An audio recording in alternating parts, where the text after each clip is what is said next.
It's confession time, everyone. I, the self-appointed co-op expert, the king of co-op, the conqueror of cooperation, have never played a Borderlands game. I know, everyone says that Borderlands is one of the best co-op shooters around, but we're here to fix that little oversight by finally reviewing Borderlands 3. This series pioneered one of our favorite genres, the looter-shooter. So Gabe and I are here to talk about it, and whether or not it keeps the tradition of great co-op gameplay alive. If anything, it keeps alive the tradition of frantic gameplay, and we're big fans of frantic gameplay. Let fire rain! Ah! Oh my god! Everybody! Yeah! Spot! Grenade launcher! Ah! Mech battle! Battle of the freaking mech! This is why. Oh, funny guys. I got electric in it. Oh my god! Oh, baby, it's a triple. There's so much going on. Oh my god. Oh my god. It's over, it's over. It's over, guys. Okay. Since the launch of the original Borderlands, looter shooters have only become more and more accessible, and Borderlands 3 doesn't buck the trend. Not only can you play this game cross-platform, but you can also play combo co-op, with 2 friends playing split screen while 2 join online. Listen people, nowadays that's pretty rare. One thing we love in co-op games is being able to start the story together. No tutorial or starter missions to hold you back from playing with your friends. And thankfully, you won't find any of that here. It's relatively easy to group up, pick your class, and then start the opening cinematic within minutes. You'll also get to choose how to play the game together. Do you want everyone to get their own loot, or do you want to force everyone to fight over it like savages?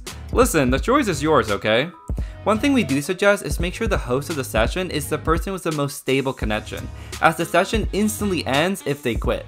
Thankfully, progression is saved individually for everyone in the party, so you don't have to worry about losing progress if something does go wrong. On top of that, if someone does leave, they can get back in at any time in true drop-in drop-out fashion. We love that. Borderlands 3 is almost 2 years old now, so as you can expect, it's pretty clean of bugs. We only ran into one annoying mission breaking bug, but it resolved itself, and it did involve Ice-T's character, so it wasn't too bad. It worked out. Nothing to worry about. No reason to be mad at me. Other than that, most bugs were of the clipping and honestly pretty funny variety.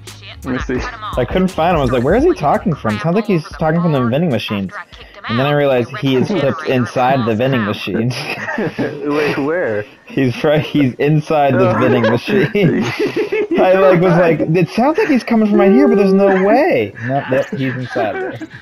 Borderlands gameplay loop is really pretty simple. You start a mission, you kill stuff, you get loot, check out loot, sell unwanted loot, kill more stuff, get more loot, kill loot, kill loot, kill loot, kill loot, kill loot. You get the idea. Borderlands was at its best when we were just focused on that very simple cycle. However, it wasn't the best at keeping us on that cycle. Borderlands 3's level diversity is impressive as you planet hop from world to world, but not all levels were created equal.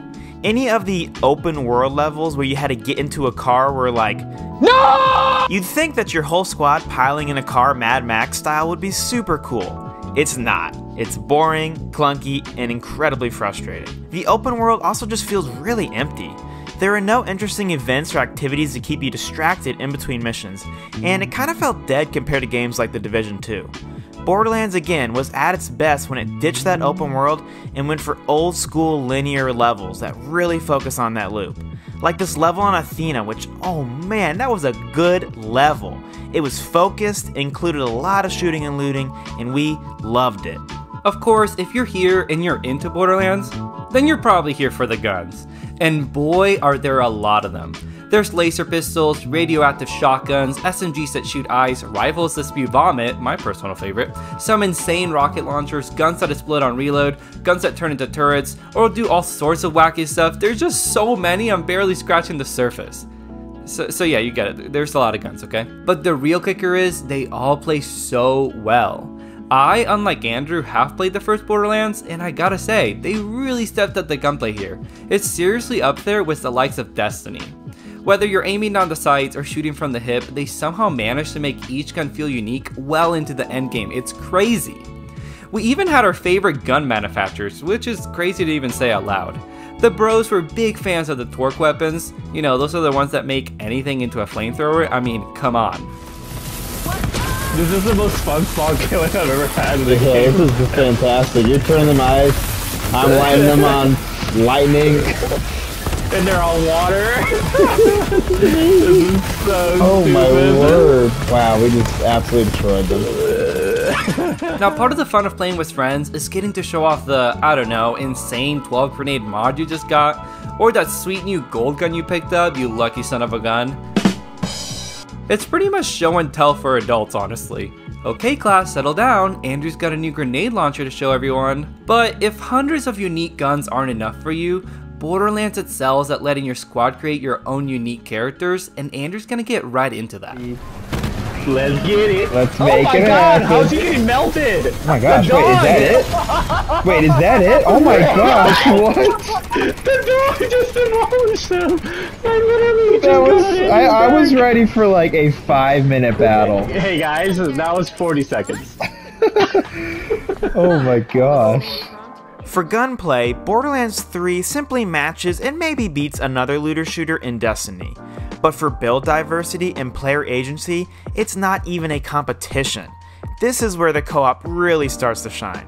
When you start the game, you have a tough choice between 4 distinct characters. Each one has 3 skill trees that greatly change the way the character plays, and a lot of these skills will affect co-op. Let me give an example from the girl I played most, the tankiest of all the tanks. Her bottomless mag skill tree allows her to add a man turret that your friends can then mount on top of you while you light up the battlefield. It is awesome. Oh yeah, I'm getting on. I'm definitely getting on for this one. You getting on me? Yeah. Yeah. This is what it's all about. My god. This is one of the more obvious choices within all the skill trees for co-op, but there's a lot more that I could be mentioning right now. The point is, the skill trees actually do change how you play and actually do change co-op, and that's great. Now with the amazing guns, the distinct characters, and the meaningful skill trees all covered, we can finish this up by saying, wow, I mean seriously, wow. The gunfights in this game are legendary. They're chaotic, they're cooperative, and they're just freaking fun. Co-op in Borderlands 3 is great because you make important decisions outside of combat that allow you the freedom during combat to let loose with your friends, and isn't that what it's all about? So you're probably wondering right now, why haven't they talked about the story? Well, it's because it was hot garbage, okay? Obviously, looter shooters aren't really known to have great stories, but the writing here is beyond cringy. Basically, it was just this convoluted plot about finding the Grand Vault or something we couldn't tell you.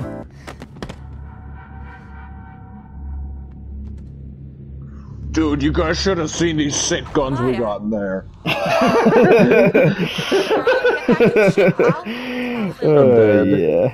Part of the problem was that our characters never felt like the main characters, and that's probably because we were cut out of 90% of the cutscenes, like what the heck? Honestly, we had way more fun just cracking our own jokes and making fun of the story together.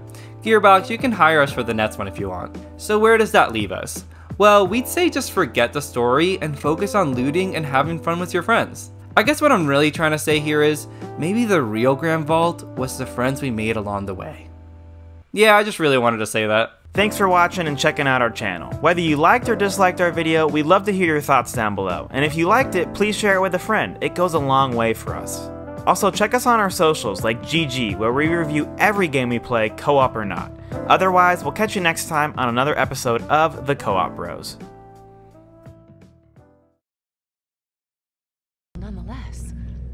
Wait, what is that thing? Do you guys see this thing? What is that thing that's... I think it's your... That's your pet. The pet! Wait, I see it now. I see it.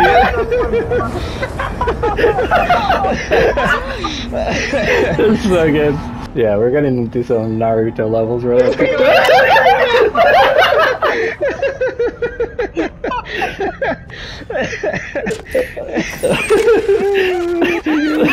The pet's like, is everyone okay?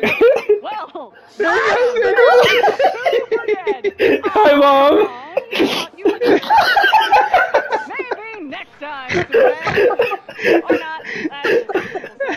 I'm literally dead, dude. That's so good.